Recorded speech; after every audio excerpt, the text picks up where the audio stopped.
Welcome, everybody, to another episode of the One Hit Point Podcast. I'm your host, Noah, joined by my good friend and co-host, Jack. How's it going, man? It's going fantastic. Good to hear. Good to hear. What you been playing lately? Well, more of the same with the old Warhammer, Total War, Warhammer 3 Warhammer. Yeah, of course. And I had to go back when the other week I was complaining about Warhammer 40k Space Marine 2, So I reinstalled it. I took the time again. I wasted, several hours, the uninstall, the reinstall, all that business. Got in there, I was like, all right, let's actually look at this thing, see what new updates have happened in the past year or so. And there actually is quite a lot in terms of co-op play and different like survival modes and things like that. Okay. And so I just wanted to provide my reassessment. That I think it's improved. It's gotten better. Yeah, because last time we talked about this, I had kind of I was like, well, why is there not a more expansive co-op experience there? So what is it now? They added a bunch of like modes, like survival mode, which is a classic. Okay. So it's more than just sort of like your the actual campaign and PvP. Now it's like there's I forget what else there was. There's definitely like control the nodes and the Tyranids, which are the space bugs of death in this fictional universe. So there's that. That's pretty much what I saw. I didn't experience all of it because I just wasn't gonna have a taste. If I'm gonna play something, I'm gonna do it for a bit until I kind of get good at it. So I just played a lot of the survival mode, and it was fun. It was like well designed, and the combat is still fun, and it still looks great. And it's cool to be a Space Marine. Okay. And the customization of armor also in the co-op is cool. Like, there's you could paint your guy pink and run around. Oh, that's fun. It's great. I don't know if that's up to Army code for the Space Marines, but the Space Marines are not great at camouflage. I'll put it that way. Yeah, that's true. That's true. They definitely stand out a little bit. Yeah, I think there's one chapter which is famous for actually using camouflage. So okay. That's probably makes their job easier though. Like, you want all the bugs to come to you, you just mow them down. That's it. You're sort of like this beacon of awesomeness. So like, I'm gonna wear bright blue and let's throw it down. Yeah. Nice. Before I get into what I've been playing, I did also want to just mention, because I forgot to mention at the top of the show, that this is a nerdy podcast where we talk about video games, D&D, and all things nerdy. So yes, welcome if it's your first time listening or watching on YouTube. Anyway, for me, so if you've been keeping up with the show, you know that I've been playing Chained Echoes, JRPG indie experience. And I've been going through that for a while, and I'm pleased to announce that I have completed the game, finished it, so it's done. Thank you. And I have thoughts about it overall, but I also I'm going to do those, and I have a lot of other things I've played since, because I'm also in this kind of vacuum. I'm like, I finished that game. I'm like, what do I play now? And while I have my lovely PC here, I also have been enjoying playing on the Steam Deck, especially kind of like, not right before bed, but like, 9 o'clock, sitting on the couch, playing on the Steam Deck. Like, that's a nice experience. I don't want to, it's 9 o'clock. I'm not coming up to my office to like boot up the PC and all right, let's go play some heavy graphics games at 9 p.m. I just want to chill. Like, I want a chill experience. But let's talk about the Chained Echoes. So it did, another thing, every time we talk about this, I feel like I spoil a different fantasy thing for you or other people. Hey, that's the reality of listening to podcasts. That's right. So here's a spoiler warning for The Wheel of Time. So, don't worry, I'm covered. Yeah, I know. You're good. You're good this time. So, but dear audience, please, if you are reading The Wheel of Time, good luck. And and also, please skip ahead. But you know how at the end of The Wheel of Time, Rand al'Thor, who's like the chosen one, he goes and fights the Dark One. And there's also Moradin in there, who's kind of like the reincarnated champion of the Dark One. Yeah. And at the end of the day, everybody thinks, oh, Rand al'Thor died fighting the Dark One to free the whole world. But really, he somehow got Moradin's body.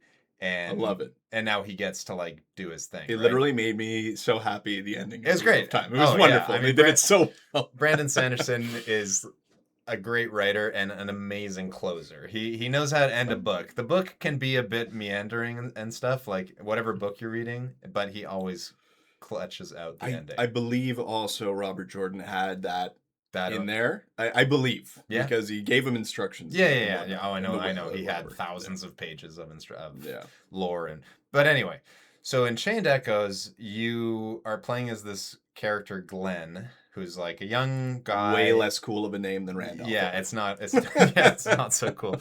But Glenn is like a sky armor pilot. And at the beginning of the game, you're buddies with this guy, Killian. And Killian, you kind of learn throughout the game that he's got this sort of chaotic good or chaotic neutral alignment where it's like the ends justify the means. So it doesn't matter Sure. what you do as long as you're going to like do something good for the world. Okay. And ultimately, he ends up being one of your final confrontations because he course. disagrees with what you're doing and you Yeah. disagree. So you have to fight.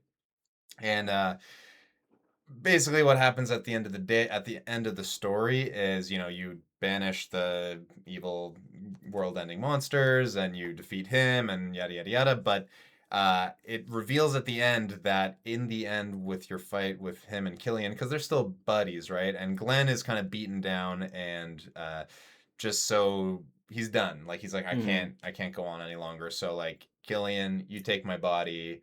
I'm out. Oh, so it's like the sort of villain gets to live on and take his body and go and try to make amends for all of his actions, I guess. They flipped it. They flipped it. And I don't know if I like that because he doesn't deserve this redemption. Like he does, sure, okay, once you defeat him, he helps you out against like the final boss. But like, dude, like no. You don't get to. I don't like it, man. I don't know. Body swaps have always freaked me out in media. When Goku gets spoilers for Dragon Ball Z. For the Frieza arc. Yeah, when Captain Ginyu steals his body, that was like traumatic for me as a child. I'm like, no way. Me too. I don't like that. Me like, too. It really creeps me out. I was like, dude, he's screwed. He's never gonna. He's a frog now. Yeah. Like, he's never gonna get to be Goku again. Oh man. Yeah, but I don't know. It just felt like an undeserved kind of like reward for this guy who has been kind of a shithead the whole story. So that's my ultimate thoughts about Chained Echoes. Very fun gameplay, but the story left something to be desired. You nail the start, you nail the end, and the middle can sometimes take care of itself. But yeah, if you leave me with a shitty ending like that, and I know there's like a DLC story episode thing, but from what I saw online, people are like, yeah, it doesn't really resolve the story, like the end of the game. So it's good if you're interested in more of the combat and stuff. I was like, I'm okay. But anyway, after all of that, then I was like, okay, I got to fill this Steam Deck shaped hole in my routine. So I tried a few different things. First one I'll mention is Mina the Hollower. So this is a new game that just came out by Yacht Club Games. Okay. They're the Shovel Knight guys. Oh, okay. And the game, it looks like something that I really want to play. Mm-hmm. It's a beautiful art style. It looks like a Game Boy Color game, but like on a modern system. And, you know, it looks really, really cool. And I was like, oh, this looks like a Zelda sort of Link's Awakening kind of thing. You play as this like little mouse character. And I got it, and I started playing. And I was like, "This is a Souls-like," and I'm just gonna put it out there. I'm sick of it. I'm sick of the Souls-like everything to the point where earlier this week I had a dream that I was in a Souls-like experience. That's a rough dream, man. It was How many terrible. times did you die? I died once, and then I had to go do a corpse run.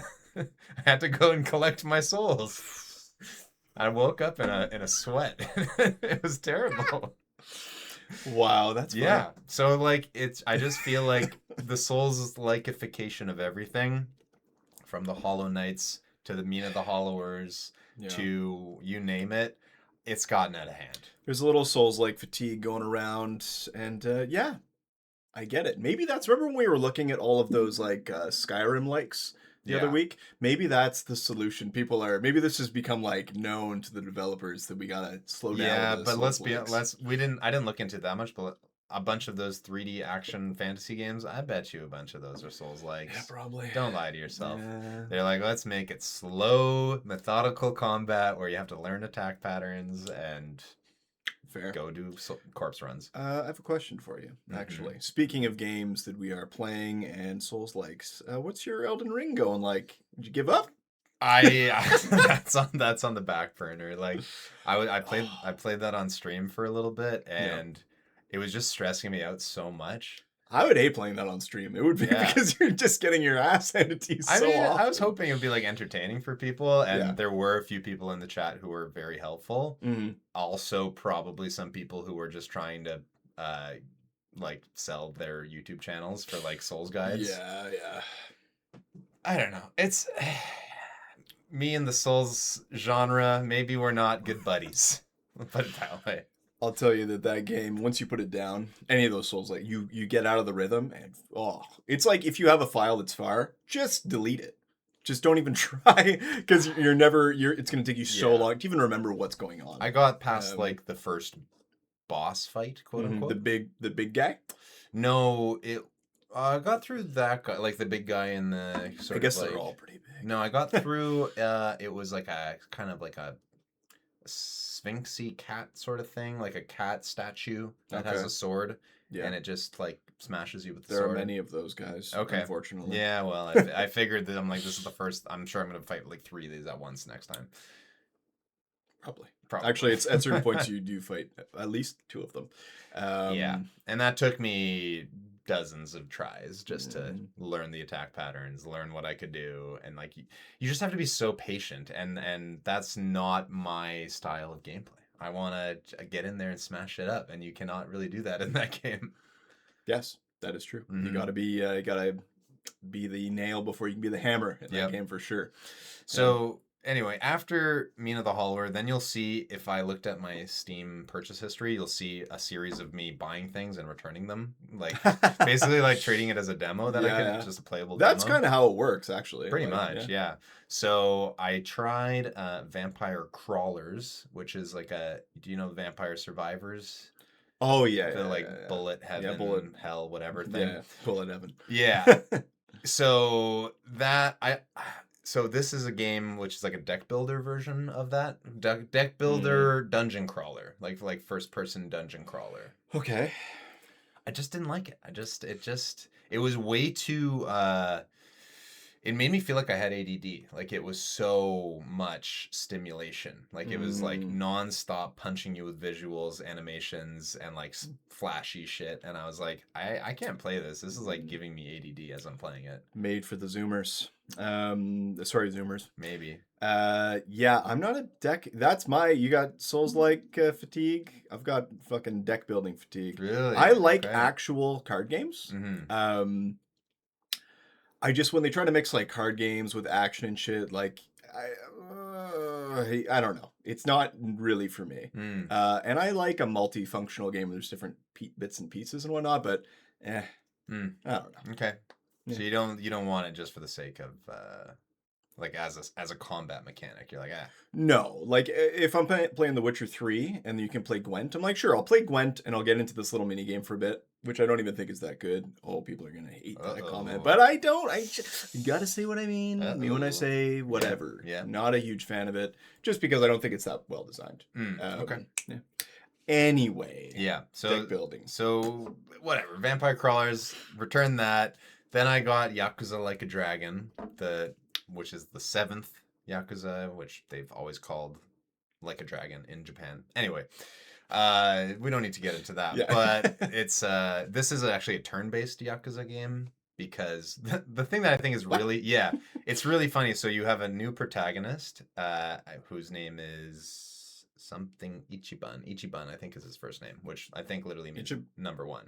Oh, because my favorite ramen at the store is this There Sapporo you go, Ichiban. the number 1. Anyway, so he grew up playing a lot of Dragon Quest, like canonically in the game. That's amazing. And because of that, he sees life like an RPG. So when Mm, combat starts, it goes into turn-based mode that's because that's how he sees the world. that is really funny Yeah. and a really silly kind of meta, But it's I it's guess. such an amazing conceit to be like, Yeah, we've always had an action game. We want to do turn-based. Let's make it so this guy just sees the world as turn-based. that's really funny. I Yeah. like that as a Yeah. concept. Yeah. But I don't know. I wasn't loving it. I kind of bounced off, returned it, bought Prince of Persia: The Lost Crown. Holy shit. This is a crazy odyssey right I here. know. I'm just gonna name the last two because I don't want to get into too much. Anyway, this game pissed me the fuck off Really? Wow. because Ubisoft is the worst Yes, they of are. all time. Yes. It took me like I was playing on Steam Deck. Okay, took me like 30 minutes because to even start playing the game because you gotta sign in. Oh, you gotta Mm. sign into your Ubisoft account, your Ubisoft Connect or whatever the hell it's called.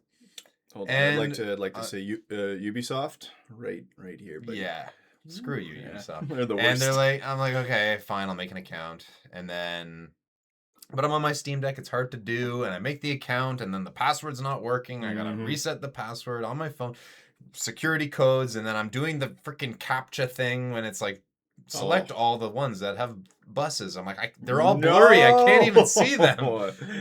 It took me so long just to play this stupid game, and then it wasn't even that good, and I was like, screw this. I'm just mad from the install process, and like Ubisoft is the worst, so Yeah. fuck you, Ubisoft.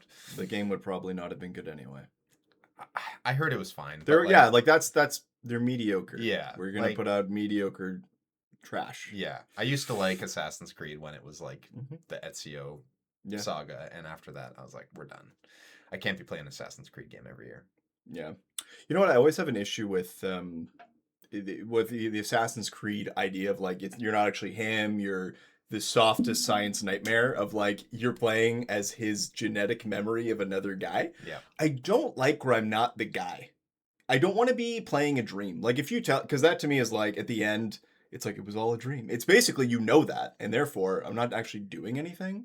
I want to have agency. I don't want to be playing like a theoretical past. I yeah. don't like that shit. It bugs me. I always just kind of forgot about that part because it was never really that relevant. It was kind of just at the There beginning you of the go. game and at the end of the Hmm. game. It was kind of like a monster of the week, like storyline of like X-Files, right? Where there's Yeah. like the main bulk of the episode is something that happens, but has nothing to do with the overarching plot of this Yeah. stupid science At the end, we're still looking. abstergo Yeah, whatever nonsense. I think they've moved away from that, but I think so. Yeah, I'm because it was not. stupid. It was kind of stupid, yeah. So anyway, there's honestly there were more games that I tried and dipped into and out Mm. of and stuff, but I don't even want to get into it. But the one thing I will give a shout out to, the one game I will give a shout out to, this is a game that I bought last week and I'm keeping it and I'm playing it, and it's called Thank You for Your Application. Oh Okay. God. And did you ever play Papers, Please? Yes. Yes. It's a great game. Yep. So this is in the I thought it was. I thought that's where you were going. I thought that's. yeah, Yeah. it's in the Papers, Please like genre of like The it's Papers, Please multiverse. no, it's not made by them. It's made by a company called Ice Lemon Tea, independent game development studio. Anyway, Good name. yeah, and it's clearly inspired probably by their life and just you're kind it's like futuristic, you're in a metropolis and the unemployment rate is super duper high and AI is replacing people's jobs and you are basically like a screener for job applications. And you're following that sort of same Papers, Please thing where you Mhm. have a list of criteria and you review their application and their resume and their job experience and all that stuff. And if they meet the criteria, you can pass them to the next round of interviews or get rid of them. And it's kind of in this very dystopian setting. So like now, like present time. Yeah. I mean, it's very clear that this is probably based on real life experience, and Yeah. yeah, it's not a it's a future that's quite foreseeable. Okay. And it's great. It's really fun. There's some sort of meta narrative going on where it's like there's certain people that they come to you and they're like, hey, you have to pass this person. You got to get this person a job because, and then there's like attacks or terrorist attacks in the mega corporation, and I don't know. I think I mean, if you like Interesting. Papers, Please, this is definitely in the same sort of genre.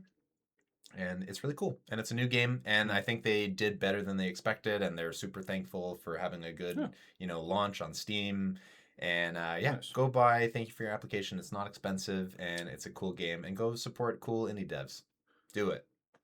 I agree. Yeah. Everyone should do that. All right. Let's. Do you want to take our first break? Sure, let's take our Let's do it. first break. All right. We'll be back soon. And we're back with our second segment of the day, Spending Confessions. Yeah. Yeah. We did this on an earlier episode where we talked about stupid purchases that we don't need but are fun. Yep. So I have a little show and tell. Ooh. I bought this Anbernic model number RG35XXSP. Now, if you're Wow. wondering what that is, it is basically a Game Boy Advance SP. It is silver. It's a clamshell form factor. The little screen. It's an emulator device. And I haven't used it too much yet, but my idea was that, okay, truth be told, I didn't really need this because I have the Steam Deck. The Steam Deck can emulate everything this thing Mhm. can do and more. But I always wanted a Game Boy Advance SP. I never had Mhm. one. And the form factor, and I saw this thing, and I was like, oh, it's pretty cool. With shipping and everything, it was like $100. That's not bad. Oh, I thought it was going to be more. So that's No, not bad. yeah, no. I think that was like a very hinged splurge. Yeah. And it's fun, and it comes preloaded with so many games, which I don't think is legal, but Oh, yeah, they all do. They all do. yeah, Yeah. they're just like, whatever, you want to. The only things I noticed it does for as far as like Nintendo consoles, Mhm. it does not come with any Mario games or Pokemon games. And I was That's like, okay, funny. they know to not nudge the bear too much, but it comes with like everything else. My little emulator thing came with like Mario games and stuff. I think that all these companies are like, if they come after us, we never existed. Like we are Yeah, shut down. Fly you by know? night. Although I Yeah, think yeah. and Bernick, I think they've been around. They have tons of different devices. Mhm. Excuse me.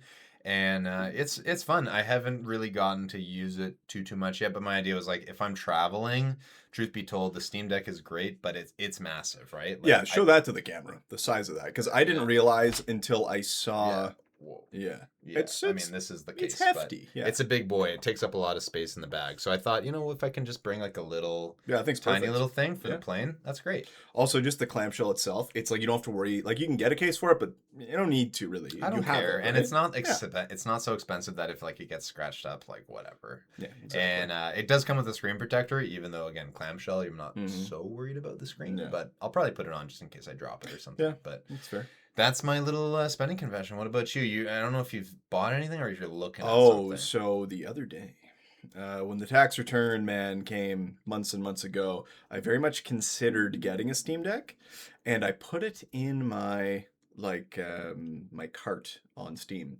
And the other day, I was looking at stuff, and I saw it there. I was like, oh man, I was so close to buying this thing, and I still want to. And this is after the price hike. Yeah, it was like $550 or something like that. Okay. How much should it be? Well, it was an LCD. Do they even sell the LCD model anymore? I think it's okay. I don't know. I have Okay. no idea. Check it out. I know they like discontinued some of the LCD models, and now they only do or maybe it's just the smaller LCD model in terms of storage Okay. capacity. I don't know. I'm very shy about buying like a used one off like a Facebook Marketplace or something like that. I just don't trust people to keep anything well, basically. Yeah. Like If you buy a refurbished one from Steam's refurbished program or from like, I don't know, Best Buy or something. that I would do. Yeah. Oh, Best Buy. Maybe. I don't know. I don't know if they Ooh. carry it, but you could might. look into it. Yeah. I could see that. Yeah. Hey, look, man, it's only getting more expensive, so if you're really considering it, it's a great machine, I have to say. It is really fun. But it's big, so. It is big, but it's not disgusting. I mean it's still a handheld, but it's like Yeah. it's like more of a stationary handheld, It's not Yeah, fair. not slipping that in your back pocket like a DS. What's battery life on that thing like? On It depends what you're playing. I mostly don't charge it. So it has like some features like to avoid battery degradation, you can put on like charging limits. So I Okay. usually will charge it only to 80 or 90%. And Interesting. yeah, because apparently fully charging batteries is like it leads to degradation over time. I don't know. I'm Technology's not a dumb tech guy. sometimes. I don't Yeah. know. But the battery life's good. It's like if you're playing smaller games, maybe 5, 6, 7 hours. But if you're playing like a bigger game like Cyberpunk or something, realistically probably like 3 hours. You could just play it plugged in though. You No? could, yes. Okay. And Then because it's of its size, oftentimes I am. But yeah. yeah. But that's fair because these days, like you go on a plane, there's a plug. There's unless you're flying a small plane, like Yeah. local or something. But then you're probably only on the plane for a few hours. And You're fuck good. it, You're yeah. good to go. Yeah. Play some emulators or something. It's not going to drain the battery that much. Yeah. Okay. I'm gonna store this in my data bank, and one day when I have money, I will reconsider it again. And that day is not today. No. So No. yeah. Okay, let's take another break. Another break. Another break quick 2. break. Let's do it. All right. It's time to talk about Nimble. Yeah, so for those of us who missed out last time and the other times we might have discussed it, Nimble is essentially a more convenient, compact way of playing D&D in terms of how combat is run, how all kinds of stuff is run. It's yeah, like I said on a previous episode, it used to be called Nimble 5e, but he dropped created by Evan Diaz. He dropped the 5e because I guess at a certain point he's like, this is just a different system. Yeah. We don't need to say we're 5e. It's so different. It's its own thing. Meant to streamline the gameplay and make it just easy to run, easy to play. So we've played it. We've played it, and it was a blast. What was the campaign that we've started?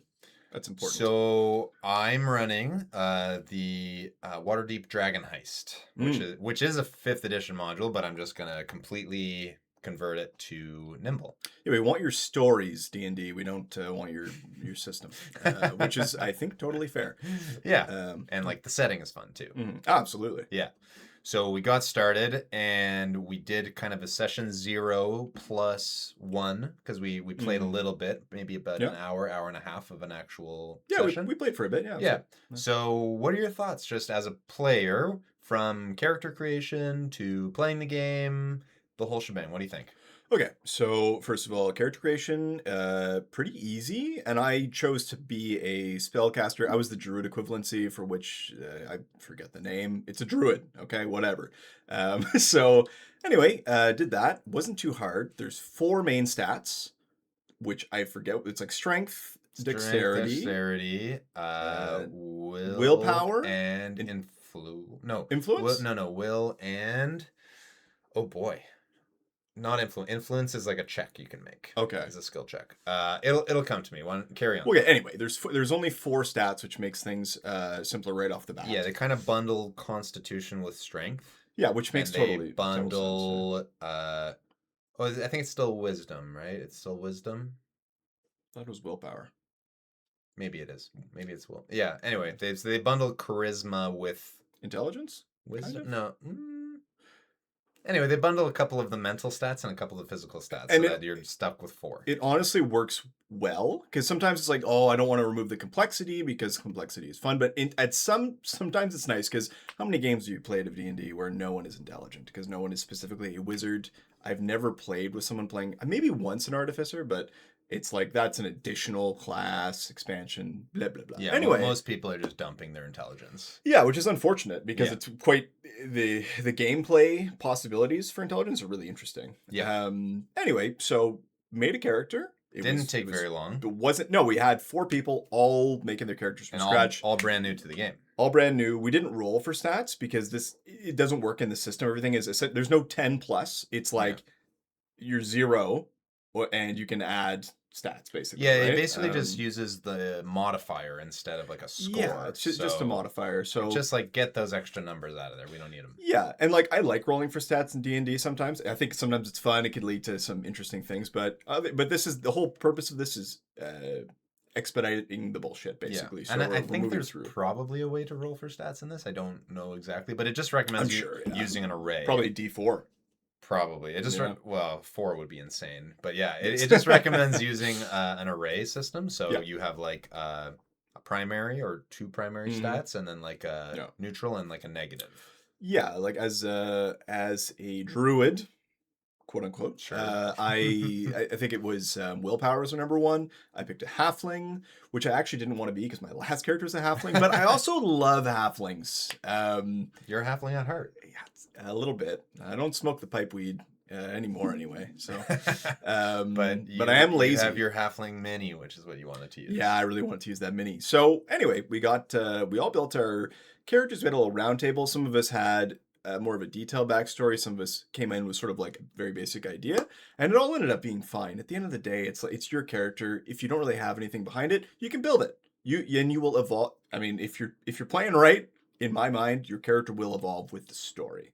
Mhm. I think I built my favorite character ever, which is a curmudgeon, because it's just all the grumpy thoughts you have about anything, you just say them out loud and use a grumpy man voice, and it's I loved it. As long as the grumpiness doesn't turn into shutting shit down, because No, if you're saying no to everything, then yes, that's like the opposite of what you want to be doing. absolutely. Mine is more like complaining about things, Yeah.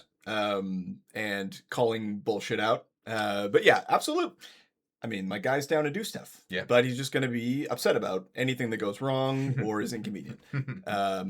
So anyway, we had an initial combat in the bar, which led to some very funny things going on. We started Yeah. off in well, what's it called?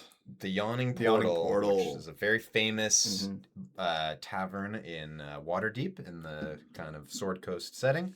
As a big nerd, I love the Yawning Portal. I love that. I love Waterdeep as a setting, and I don't know this mini campaign that you're running, which is fantastic. I like when I don't know Mhm. sometimes, so don't even know if we're gonna go down that tunnel. I assume we will at some point, but who knows? Who knows? Who knows? Yeah, so we had a few little interactions. The combat went super smooth. It I'm was so throwing fast. using spells.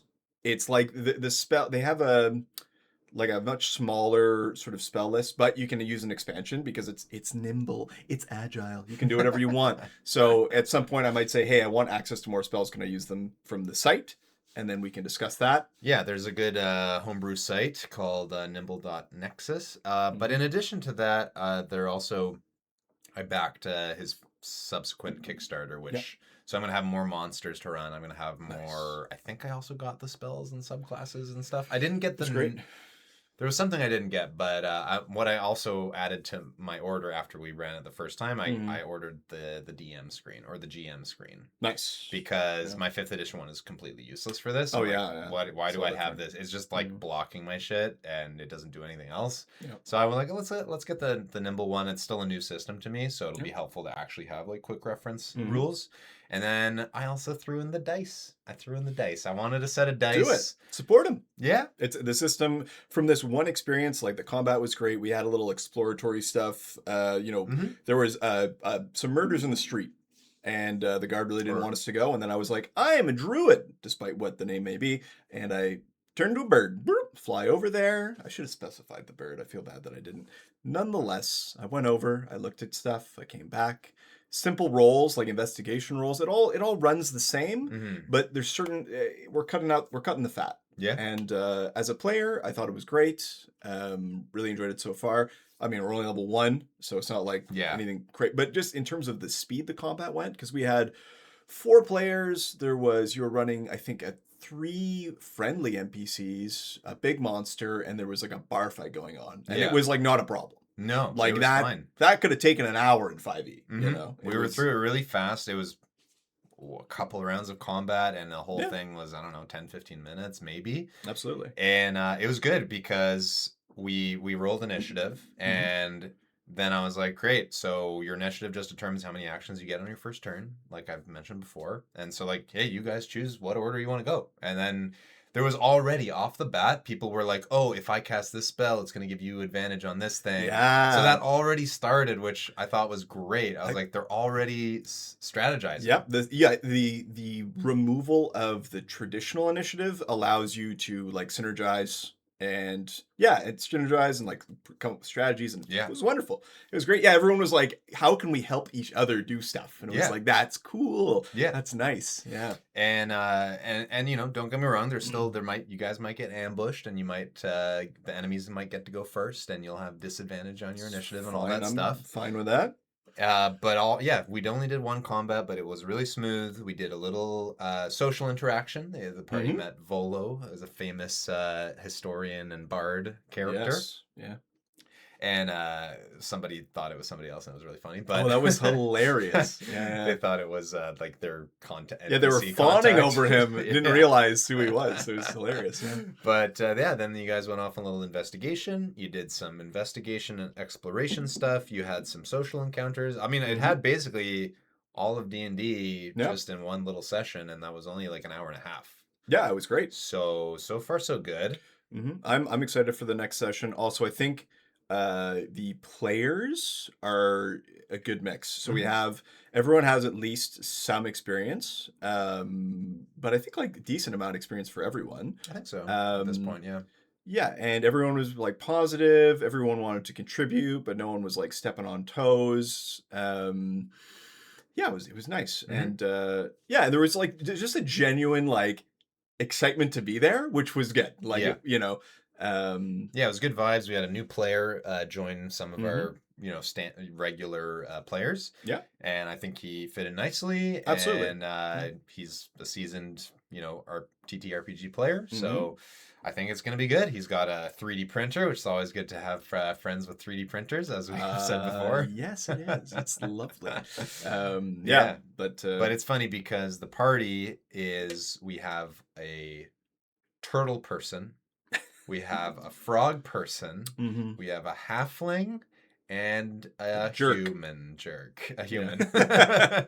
So like off the bat, it's just like a really strange, almost like Guardians of the Galaxy crew. It's a little bit like that. Oh, it completely is Guardians of the Galaxy. It is a little bit. I'm like pretty traditional, and like when you know the characters I like, there's only so much craziness I can kind of take in. But sometimes if the people are playing it well, and not just like I'm gonna be this because it's stupid, because that's what I'll be. I want to be the bird person because it's dumb. Like I've seen that. Or I want to be the bird person because flying is overpowered. Oh, And that's people who okay. choose Worst. Yeah. their species or race or whatever based on the mechanical benefit. Mhm. I understand, okay, if you want your whatever, Yeah. dark vision, whatever. But if you're like, I only choose this one because it'll give me extra AC.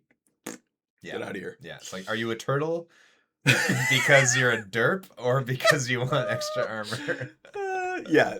But the way they're running it, I'm like, they're both like into it, and Yeah. it's cool. Like, go if you're gonna do a silly thing, you need to own it so hard. Don't just be like, I'm a turtle and I'm pretending like nothing's special about that. Yeah. I'm expecting that, like in this world, there's not a ton of turtle people walking around in Waterdeep.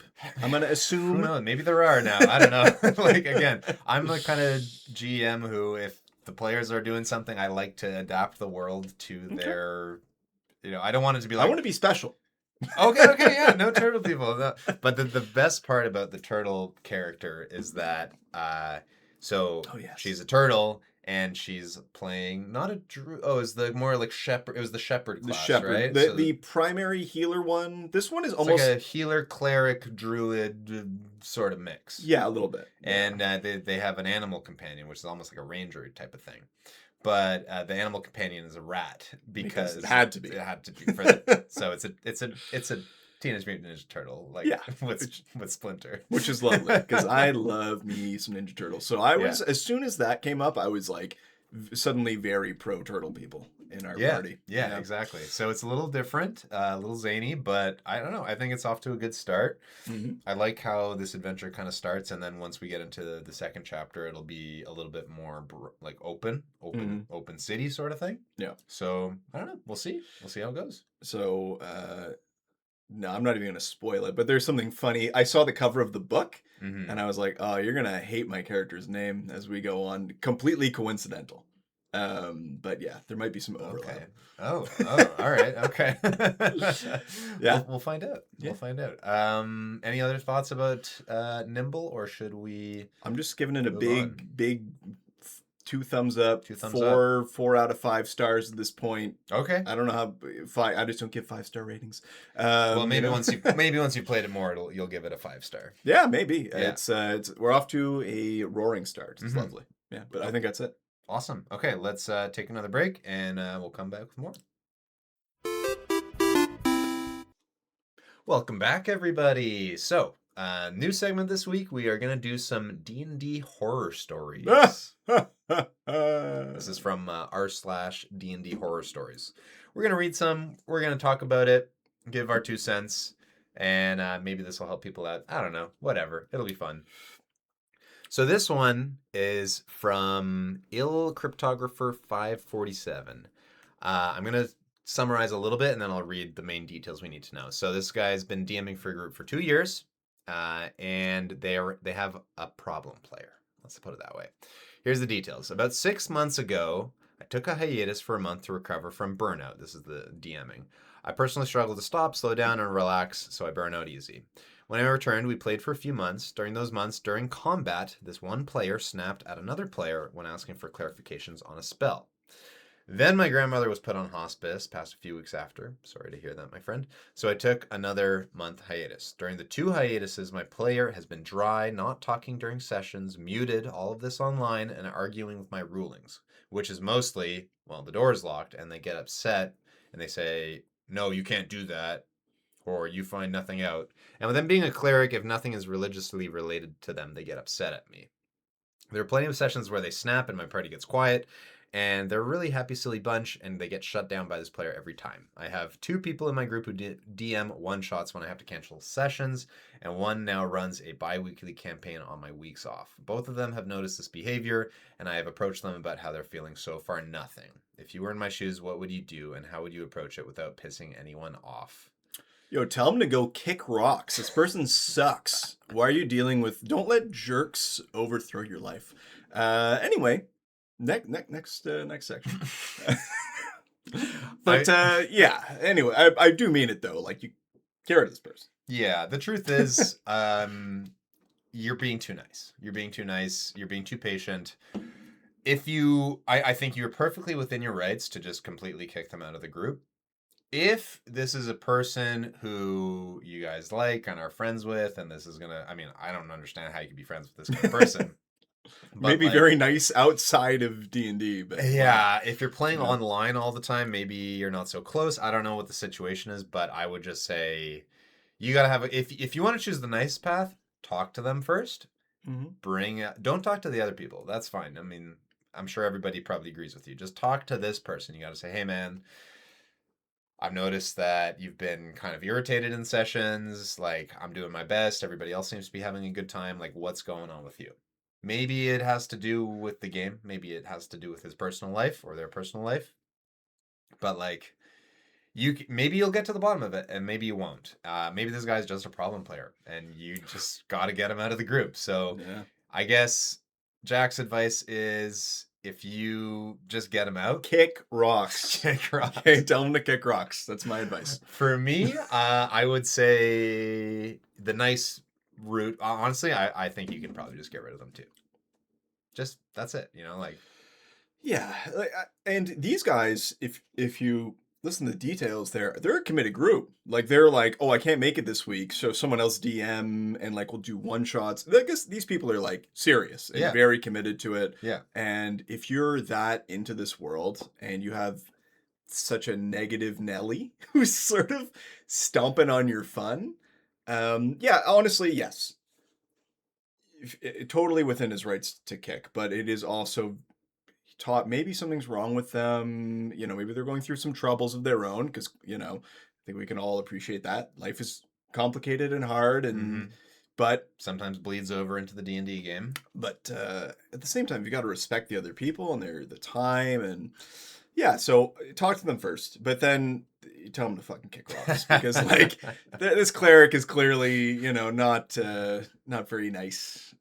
You can't be arguing. Like, look, the DM's is running the game. Final. That's final. You cannot argue. Like, maybe you can bring something up. Maybe there's a rule that they're misinterpreting. Bring it up politely. But if they're saying like, no, that's how I want to run it, That's it. I think this also is somewhat a result of people playing online over the internet. If you're at my table and I say the door is locked, and you're like, no, it isn't. Like, get out of my house. You know, it's like, that's crazy. But the fact that it's online and everyone's a tough guy,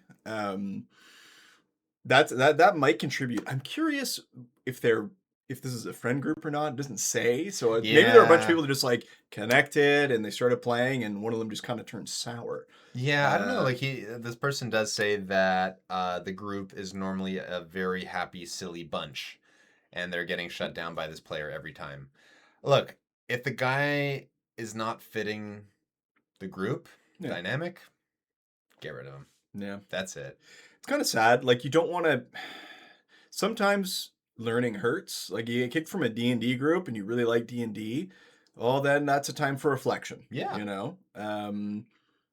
And give them the details. You know, you don't have to give them an exit interview, but say like, due to these reasons, you know, we're gonna have to continue doing this without you. Yeah. Thank you for your application. And Yeah. And if you really don't want to even deal with the shit, you just say, all right, well, we're canceling D&D forever, and then you start a new group chat without them. Oh Like, yeah, yeah, that's the other way. that's the 'Cause easy way to that's do it. that's the easy way. And you don't.